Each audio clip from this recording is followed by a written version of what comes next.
নমস্কার, কেমন আছেন সবাই? তো দেখেন এটা কি হলো কালকে? এটা কি কোনো খেলা হলো? ইয়ারে 286 রান এখানে কত রান করেছে, 286 রানটা কি এখানে ভাবতে পারছেন? ও মূর্ছার হেড, ও অভিষেক শর্মা, ওরা মারছে মারছে, ওরা আউট হতে না হতে ইয়ে আসে ঈশান কিষান মারতে লেগেছে। দেখেন 45 বলে 100 করেছে ঈশান কিষান, কি মারটা নাই মেরেছে, আরে বাপরে।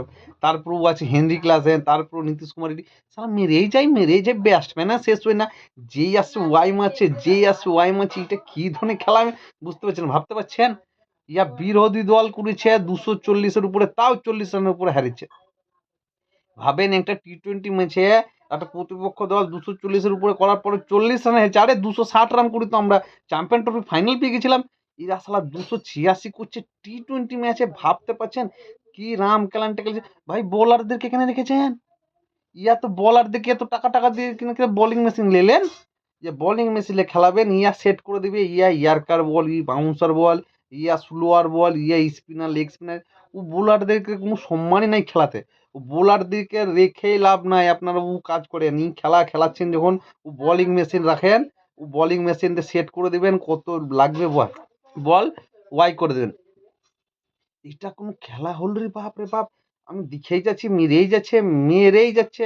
ওরা প্রথমে ও যে আমাদের কতদিন আগে 2011 না 12 সালে, ও কত সালে কি 13 সালে ও আরসিবি 263 রান করেছিল। ওটাই লিয়ে কেউ ভাঙতে পারছে লাই। এর আগেবার এসে 2-3 বার ও রানটা ভেঙেছে। ও হায়দ্রাবাদ মনে হয় 2 বার করেছে, আর কলকাতা মনে হয় 1 বার ওদের রানটা বেশি করেছে। এটা হয়েছে। এখন দেখছি শালা প্রত্যেক সিজনেই ভাঙবে। ইয়া দেখেন, ইয়া তো কাল 227 আগের বছর করেছিল, আরসিবি কে মেরেই ছিল। এইবার দেখেন এই কালকে 286 2 রান করলে তো ও নিজেদের রেকর্ড নিজেরাই ভাঙতো। ওরা বলছে আমরা রেকর্ড ভাঙবো নিজেদের রেকর্ড। আমার মনে হচ্ছে খুব তাড়াতাড়ি আইপিএল এ 300 করে দেবে। টি-টোয়েন্টিতে 300 হবে, এরকম রাম কেলান খেলেছে। বাপ রে বাপ রে বাপ, ও খেলা যায়, ও খেলা দেখাই যায় না, চোখে দেখা যায় না। মনে হচ্ছে হাইলাইট দেখছি, খালি ছয়, খালি ছয়, খালি চার। ইয়ার 286 রান 20 ওভারে, বাপ রে বাপ রে বাপ, ভাবা যায় এখানে।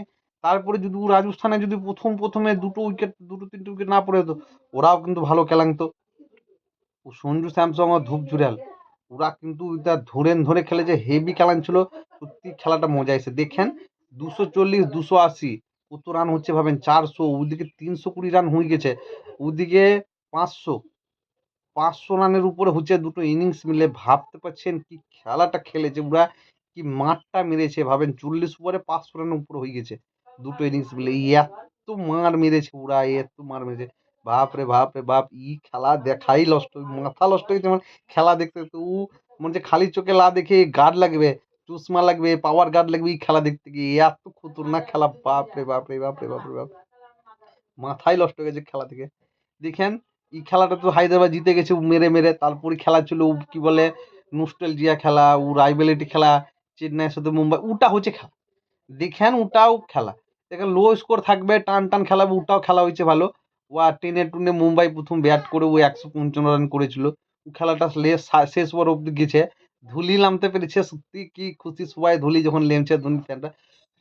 কালকে ধোনি স্ট্যাম্প দেখেছিলেন কিভাবে ও স্ট্যাম্প করে সূর্যকুমার যাদবটাকে আউট করলো ধোনি, দেখেন। বলে যতই বলে আর শের কিন্তু ধোনি আছে, ও কিন্তু সিংহ, কিন্তু ঘাস খায় না।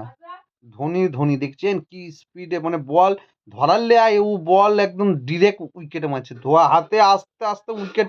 ও বাকি কিপাররা যত টাইম লাই বলটা হাতে আসতে ততক্ষণে ধোনি উইকেট উড়িয়ে দিচ্ছে। সত্যি ধোনি দা লিজেন্ড, ধোনি ওর কোনো কথা হবে কি লাই একদম। ও মাঠে থাকা মানেই ওই দেখেন ক্যাপ্টেন হতে পারে ও ঋতুরাজ গাইকোয়াড়, কিন্তু গোটা খেলাকে ধোনি কিন্তু চালাচ্ছে। এটা কিন্তু ভালো করে বুঝবেন, ভালো করে দেখবেন। তো ধোনি কালকে খুব সুন্দর একটা স্ট্যাম্প করেছে। আর মুম্বাই যারা যারা টপ টপ ভালো ভালো ব্যাটসম্যান ছিল ওরা কেউ খেলতে পারে নাই, তাও টেনে টুনে চলেন করেছে। ও 155 রান করেছে। ও দীপক চাহের, ও তো চেন্নাই ছিল, ও এসে চেন্নাইয়ের বোলারদেরকে মারছে ধুমধারাক্কা। ও মেরে টুরে ও করেন 200-150 অব্দি রান করেছে। তারপর ওদের রুচিন রবীন্দ্র ছিল, ও ধরে খেলাটাকে লিয়ে গেছে লাস্ট ওভার পর্যন্ত। তো খেলা কিন্তু মোটামুটি ওটাও ভালো হয়েছে। দেখেন খেলা শুধু 6-4 মারলেই ভালো হয় না, খেলা একটু হাড্ডাহাড্ডি হবে, দুতরফায় খেলা হবে, তবে তো খেলা দেখতে ভালো লাগবে। দেখেন 150 রান হলো তো লাস্ট ওভার অব্দি গেছে খেলাতে। একটু এই যে বোলাররাও ভালো বোল করেছে, ওদের একটু ই ছিল। তো সব মিলিয়ে ও খেলাটা ভালো হয়েছে। ও শুধু 6-4 মারলেই খেলা ভালো, আর ও কম রান হলে খেলা ভালো, ওটা লাই, খেলাটা ভালো হওয়া দরকার। আর ধোনির টিমে ও তো সহজ লাই, ধোনির টিমের বিরুদ্ধে 200 করা, 250 করা, 300 করা কিন্তু অত সহজ লাই। তাও দেখি হায়দ্রাবাদের সাথে যেদিন চেন্নাই খেলাবে সেদিন দেখবো। দেখেন আগের বার কিন্তু হায়দ্রাবাদ ভালো খেলেছিল, কিন্তু চেন্নাইয়ের সাথে সামনে এসে কিন্তু ফেসে গেছিলো, কারণ ধোনির মাস্টার মাইন্ডের কাছে কিন্তু সবাইকে হার মারতে হবে। তো দেখেন আজকে খেলা আছে দিল্লির সঙ্গে লখনৌর খেলা, দেখি আজকে কি হয়।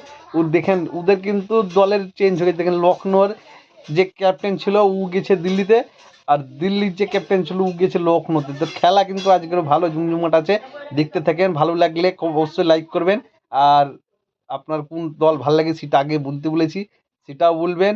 আর এবার কে চ্যাম্পিয়ন হবে আপনার মনে করছেন সেটাও বলবেন। দেখেন 4টে খেলা কিন্তু হয়ে গেছে, 3টে 4টে খেলা, খেলা কিন্তু জমে গেছে আইপিএল খেলা এবার কিন্তু দেখেন। তা আপনারা পাশে থাকবেন, ফলো করবেন, সাবস্ক্রাইব করে দিবেন, কমেন্ট করবেন, আসছে আরও ভিডিও।